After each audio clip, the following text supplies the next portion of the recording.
दोस्तों नमस्कार। फिल्मी सितारों की रंगीन महफिल यानी फिल्मी बातों में आज पेश है गांधी और टैगोर के साथ भी काम किया अभिनेता बलराज साहनी ने।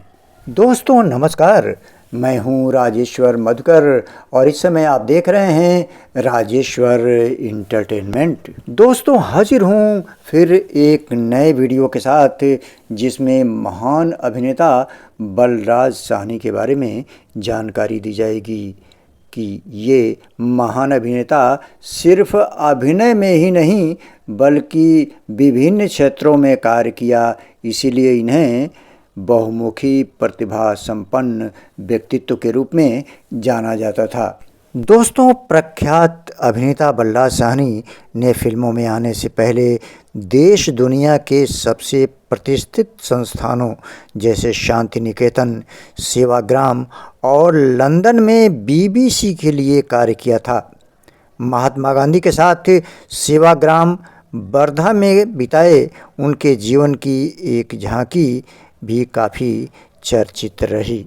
दोस्तों बलराज साहनी की पहली हिंदी कहानी शहजादों की ड्रिंक पंडित बनारसी दास चतुर्वेदी के संपादन में निकलने वाले पत्र विशाल भारत में छपी। दोस्तों स्वतंत्रता की लड़ाई यानी 20वीं शताब्दी के तीसरे और चौथे दशक में ज़्यादातर युवा तीन शख्सियतों से बेहद प्रभावित होते थे। ये शख्सियतें थी रविन्द्रनाथ टैगोर, महात्मा गांधी और जवाहरलाल नेहरू। बलराज साहनी, जिन्हें हिंदी सिनेमा के सर्वश्रेष्ठ अभिनेताओं में से एक माना जाता है, को इनमें से दो शख्सियतों गुरुदेव रविन्द्रनाथ टैगोर और महात्मा गांधी के साथ काम करने का सौभाग्य प्राप्त हुआ था। हालांकि उनका परिचय नेहरू जी से भी काफ़ी नज़दीकी रहा। इन तीनों शख्सियतों का प्रभाव जब पूरे देश में चरम पर था, उस समय बलराज साहनी लाहौर के गवर्नमेंट कॉलेज में पढ़ रहे थे। दोस्तों अप्रैल 1934 में जब बलराज साहनी एमए की पढ़ाई पूरी कर रावलपिंडी वापस आए और अपने पिता के कपड़ों के कारोबार में हाथ बटाने लगे, हालांकि उनका मन इसमें लग नहीं रहा था।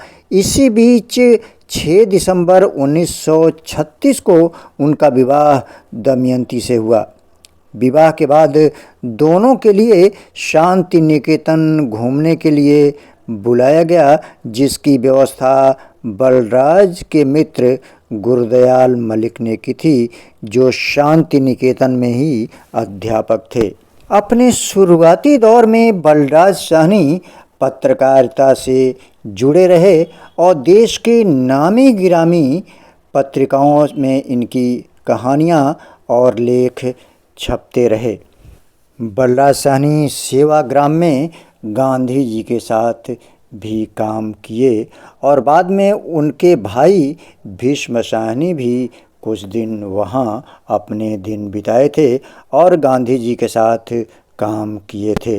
दोस्तों बलराज साहनी सेवाग्राम में काम करते रहे। उनका कुल समय 1 साल ही रहा। इसके बाद वे बीबीसी लंदन की भारतीय शाखा में उद्घोषक के तौर पर काम करने चले गए। उन्हें लंदन ले जाने की अनुमति डायनल फिल्डन, जिन्होंने लंदन में इस यूनिट को स्थापित किया था, ने गांधी जी से ले ली थी। दोस्तों लंदन में प्रवास के दौरान, जो कि द्वितीय विश्व युद्ध का समय था, बलराज साहनी और उनकी पत्नी का झुकाव मार्क्सवाद की ओर हुआ और अंत तक बना रहा।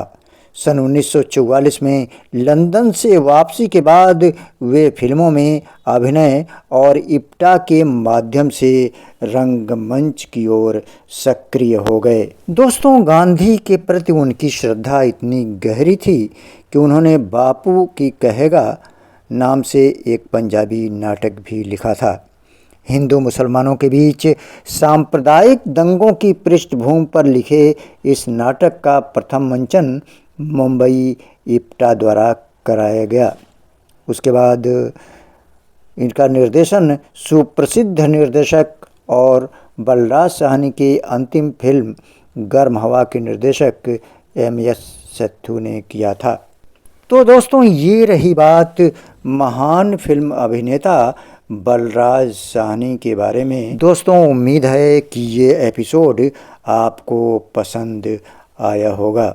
दोस्तों, राजेश्वर इंटरटेनमेंट के द्वारा इसी चैनल पर संजीव कुमार, हेमा मालिनी, धर्मेंद्र, जीनत अमान, गोविंदा, राजेंद्र कुमार, जितेंद्र, देवानंद, राजेश खन्ना और बलराज साहनी के फिल्मी योगदान पर आधारित सीरीज मौजूद है, जिसे आप देख सकते हैं। दोस्तों, तो कैसी लगी आज की प्रस्तुति, कमेंट करके हमें ज़रूर बताएं। अब आज्ञा दीजिए अपने दोस्त राजेश्वर मधुकर को। जल्दी ही हम आएंगे अपने किसी नए वीडियो के साथ। आप अपना ख्याल रखिए और देखते रहिए राजेश्वर इंटरटेनमेंट।